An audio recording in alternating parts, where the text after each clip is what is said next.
here goes nothing. I suffer from a condition called misophonia, which literally means hatred of sound. And not just any sound, but certain sounds, like eating sounds. No, I don't think I'm crazy.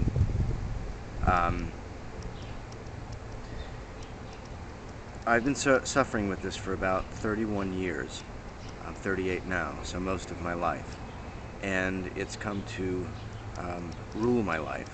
Now when I say hatred of certain sounds, I mean most particularly the sound of lip smacking. And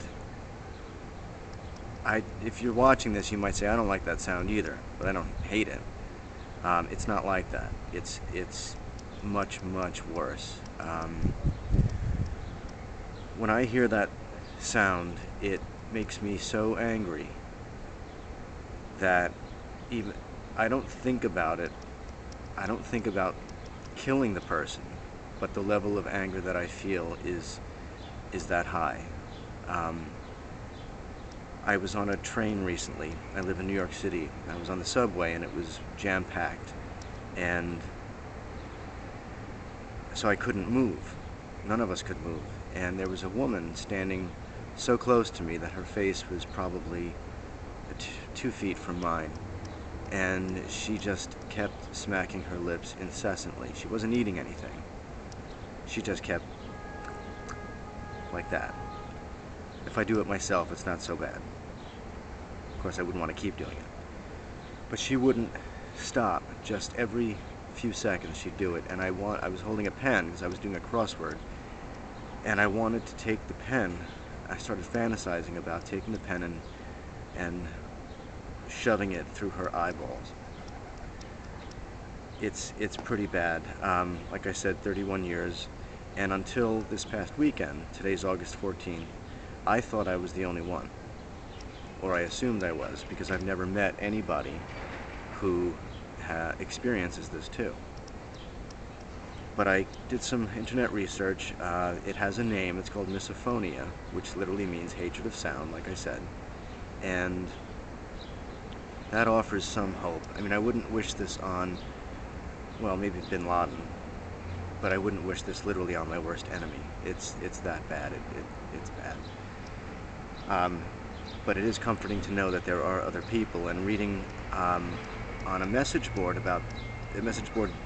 dedicated to misophonia, and I was reading, after all these years, reading accounts from people saying the exact same things that I've been saying.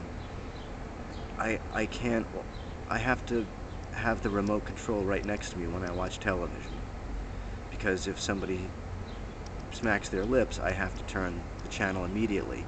I'll yell at the TV. I'll get mad at the person who did it, cursing them. It rules my life. My office mate does it. She's normal. They're normal. And I understand that. I can't change them. But it got to the point where I can't function. I want to rip my head off. Literally. I want to be deaf, so I don't have to hear that sound anymore.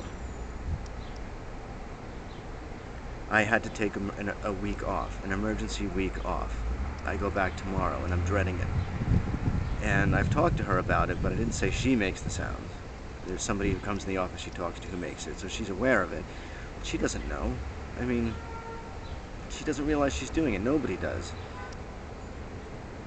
But it's hard. It's really, really hard to function. And the reason I'm doing this video is because, like I said, I found out that I'm not the only one. And if you're watching this and you experience this too, it is very rare.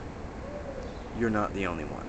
And if you do some research, you might find that there are other people, like on this message board I mentioned. You can send me a message if you want me to tell you where it is. And if you know anybody who suffers from this, it's hard to understand. I mean, I saw pretty recently a clip from, I think it was Maury Povich, of people who had phobias of these bizarre things. This woman was afraid of pickles. Pickles. So they, she's out on the stage and she's talking about it, and then they bring out a big bucket of pickles, or a jar of pickles, whatever it was, and she started freaking out. And she wasn't acting. If she did, she should have won an Academy Award for it. I mean, she was screaming and crying and running away, and they were trying to stop her from running. It was good TV. And it's kind of funny. It's like, what is wrong? It's pickles, for crying out loud. But now I'm starting to associate it and realize, even though I'm not afraid of pickles, I'm not afraid really of pretty much anything, at least not to that level. You can't help it. If I could, believe me, I would. We all would. But we can't. And that's it.